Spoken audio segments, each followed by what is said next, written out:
D4 हैं वो अपना जो आज तक मैंने गुलछरा उड़ा रहे हैं 76 साल तक, वो गुलछरा उड़ाने के लिए वो कर रहे हैं। और हमारे लोग बेचारा थूक चाट रहा है, थूक से सतुआ सान के खा रहा है। तो हम लोग तो 18 जाति यही मांग करते हैं कि हम लोग अलग हैं, हमको अलग कर दीजिए।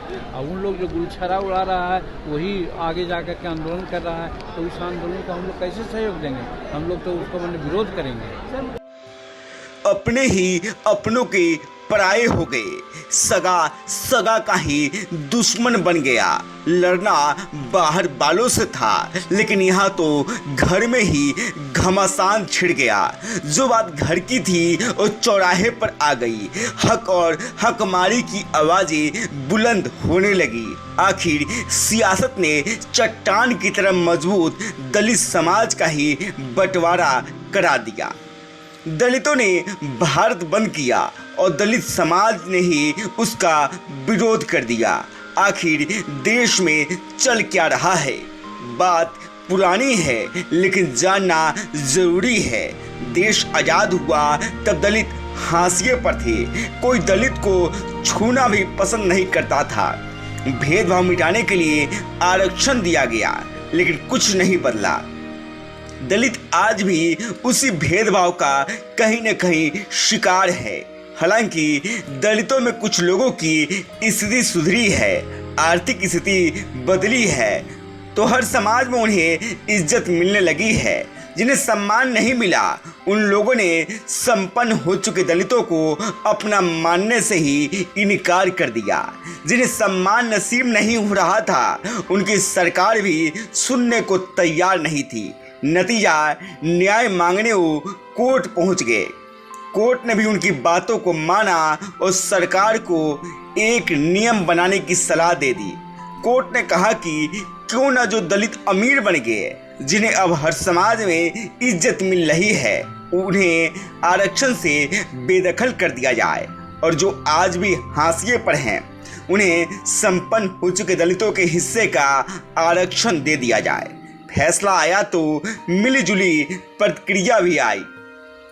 कुछ लोगों ने कोर्ट की बातों को जायज बताया, तो कुछ लोगों का साफ मानना था कि अगर ऐसा हुआ तो दलितों में विभाजन हो जाएगा और इसका खामियाजा कहीं न कहीं दलितों को ही उठाना पड़ सकता है। इससे दलित समाज कमजोर पड़ जाएगा और धीरे धीरे उनके आरक्षण को भी सरकार खत्म कर सकती है। वहीं जो लोग इस फैसले का स्वागत कर रहे हैं, उन्हें संपन्न हो चुके दलितों की बात पची नहीं। उन्होंने उन्हें स्वार्थी बताया। कोर्ट के फैसले का सबसे पहले चिराग पासवान ने विरोध किया, तो जीतन राम मांझी ने सपोर्ट किया। अधिकांश दलित सांसदों ने भी फैसले के प्रति गहरी नाराजगी जाहिर की। केंद्र सरकार ने भी दलित सांसदों की बात को मानते हुए इस फैसले को नहीं लागू करने का निर्णय लिया। हालांकि राज्य सरकारों ने इस पर कुछ नहीं कहा, जिससे दलित नेताओं को लगा कि राज्यों में ऐसा कानून कहीं बन न जाए। सरकारों को सावधान करने के लिए भारत बंद बुला लिया गया।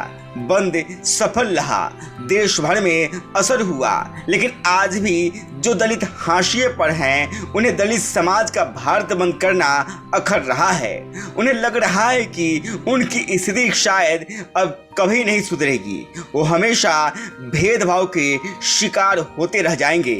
जीतन राम मांझी का तो साफ मानना है कि बिहार में जिन 22 जातियों को दलित का दर्जा मिला हुआ है, उनमें से सिर्फ 4 जातियों ने ही आरक्षण का लाभ उठाया है। वहीं 18 जातियों की सिर्फ हकमारी हुई। वहीं चिराग पासवान का कहना है कि जो संपन्न हो चुके हैं वो स्वेच्छा से आरक्षण छोड़े। अगर कानून बना दिया जाएगा तो इससे दलित समाज कमजोर बन जाएगा। उनका साफ मानना है कि दलित ने भले ही आरक्षण का लाभ लिया, लेकिन समाज आज भी उनके साथ अच्छा बर्ताव नहीं करता। ऐसे में इस भेदभाव को मिलकर मिटाना होगा, नहीं तो भेदभाव रूपी अभिशाप का दलित जिंदगी भर सामना करता रह जाएगा। हालांकि तर्क वितर्क जारी रहेगा। हो सकता है कि जो दलित कोर्ट के फैसले का सपोर्ट कर रहे हैं, वो भी इसके समर्थन में कहीं न कहीं भारत बंद बुला ले। लेकिन इससे भला किसका होगा, ये सोचने की जरूरत है।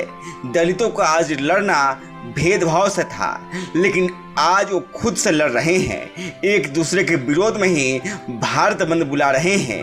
भले ही वो इसे सरकार के खिलाफ आंदोलन बता रहे हैं, लेकिन समझने वाले समझ रहे हैं कि भारत बंद किसके विरोध में बुलाया गया। इससे तो कहीं न कहीं बेहतर ये होता कि दलित जाति के नेता आगे आते और सभी दलित का भला कैसे हो इसको लेकर एक आंदोलन चलाते। इससे कहीं न कहीं सभी दलितों का भला होता।